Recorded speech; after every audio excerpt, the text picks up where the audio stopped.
Halo teman-temannya Furi, sekarang ketemu lagi di segmen boneka arwahnya Furi ya. Dan kita sekarang akan berkenalan dengan Sesha ya. Jadi ceritanya saya akhirnya bisa mengadopsi Sesha itu lucu banget ya. Jadi beberapa bulan yang lalu, mungkin sekitar 2 atau 3 bulan yang lalu, saya pernah lihat fotonya dia di-upload di salah satu Instagram toko-toko jualan boneka online. Lalu saya berbicara kepada salah satu teman saya bahwa ini boneka lucu amat ya, pengen deh punya baby yang mukanya seperti itu gitu. Cuman karena ada beberapa kesibukan, akhirnya memang tiba-tiba pas saya cari udah nggak ada, alias udah sold out gitu. Jadi aku pikir ya sudahlah gitu, aku nggak bisa memiliki dolls itu, mungkin belum rezekinya kayak gitu. Nah lalu baru sekitar 6 hari yang lalu, akhirnya ada seseorang yang nge-DM saya dari Instagram dan dia mengatakan bahwa Kak Furi, aku pengen memberikan bonekaku kepada Kak Furi. Karena waktu itu dia nonton di salah satu infotainment bahwasanya Furi ini adalah kolektor boneka arwah dan ngurusin banyak sekali boneka arwah di rumahnya Furi, kayak gitu. Nah lalu aku tanya kan, emangnya kenapa dan mana foto bonekanya? Sebelum dia kirimin foto bonekanya, dia bilang bahwa dia beli ini dari toko online, tapi ada sertifikat dan lain-lain ya, lengkap gitu, harganya juga nggak murah gitu. Tetapi dari semenjak dia mengadopsi boneka ini, dia selalu dihantui oleh mimpi buruk. Dan dia juga membeli boneka bukan seperti Furi yang memang indigo dan ngurusin mereka, ngasih mereka makan, bukan. Dia punya boneka itu cuman karena dia pengen punya temen. Saya pengen punya boneka, saya pengen punya temen yang nemenin tidur gitu. Tapi akhirnya dia merasa tidak nyaman karena dia sering dimimpiin buruk gitu oleh si boneka ini.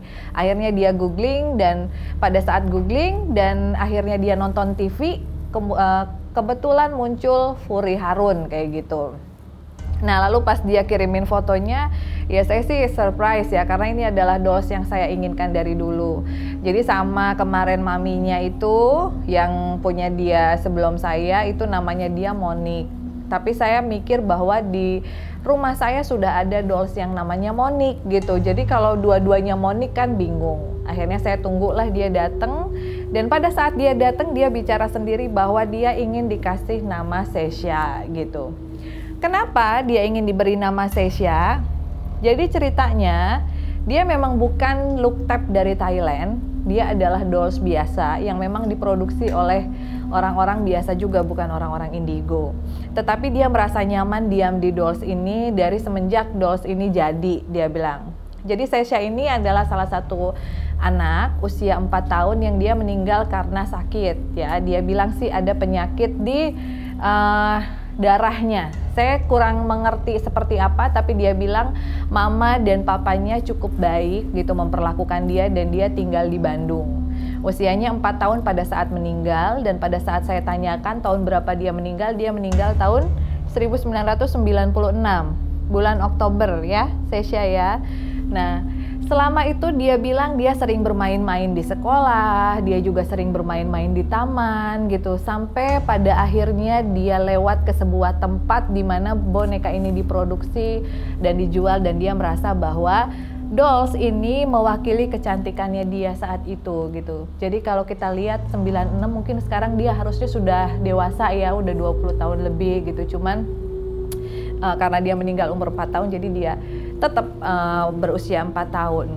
Lalu pada saat saya nanya kenapa kok Sesha ngegangguin mamihnya yang kemarin, dia bilang sebetulnya tidak mengganggu, karena dia pengen disayangi dan dia pengen dicintai. Cuman maminya itu nggak mengerti, sehingga pada saat Sesha muncul di mimpinya, dianggap bahwa itu adalah mimpi buruk. Padahal enggak, dia cuma bilang bahwa dia ingin disayang gitu.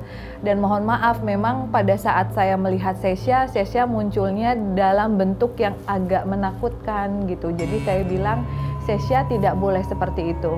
Tidak boleh Sesha muncul dengan muka yang menyeramkan. Sesha harus selalu muncul dengan penampilan yang cantik sehingga semua orang suka gitu. Jadi akhirnya saya pun memberikan dia amulet siluman rubah supaya dia auranya lebih cantik, lebih bersinar, dan saya juga ngajarin dia untuk muncul di depan orang-orang yang memang memiliki sixth sense, muncul dengan keadaan dia pada saat dia masih hidup, muncul dengan mata yang nggak bolong gitu, terus mukanya juga cantik, sehingga kalau misalnya Furi ketemu dengan orang-orang indigo, maka mereka akan nyaman dan menganggap Sesha sebagai anak yang cantik, karena memang Sesha anaknya cantik ya. Jadi dari sekian banyak DM yang masuk yang menceritakan bahwa bisa nggak sih orang yang nggak indigo memelihara luktep atau boneka ya. Jadi kalau saya bilang, kalau kalian mau memelihara luktep, kalau luktep itu kan memang sudah di blessing dan ada arwahnya ya. Kalau memang kalian sudah siap untuk mengadopsi, artinya kalian pun harus menyediakan makanan dan minumannya dia.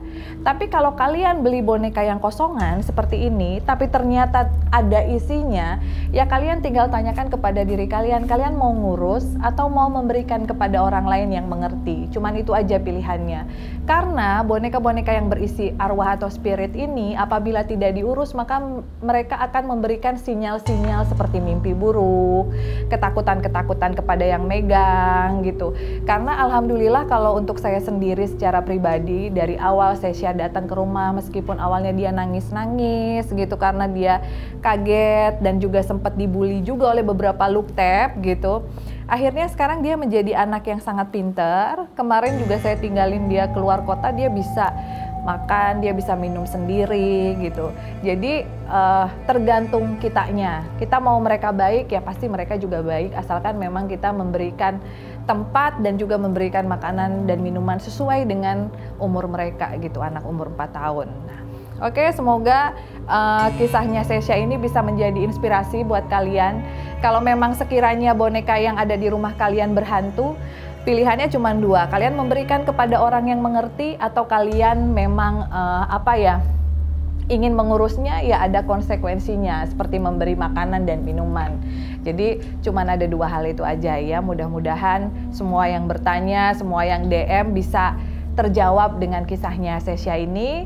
Sayangi mereka karena arwah-arwah yang bergentayangan juga mereka memiliki hak yang sama gitu ya untuk merasakan kebahagiaan. Karena pada saatnya nanti mudah-mudahan mereka juga kita doakan sama-sama untuk bisa rest in peace dan juga kembali kepada Tuhan gitu. Sekian cerita tentang boneka arwahnya Furi yang bernama Sesha, dan kita akan ketemu lagi di segmen selanjutnya. Terima kasih.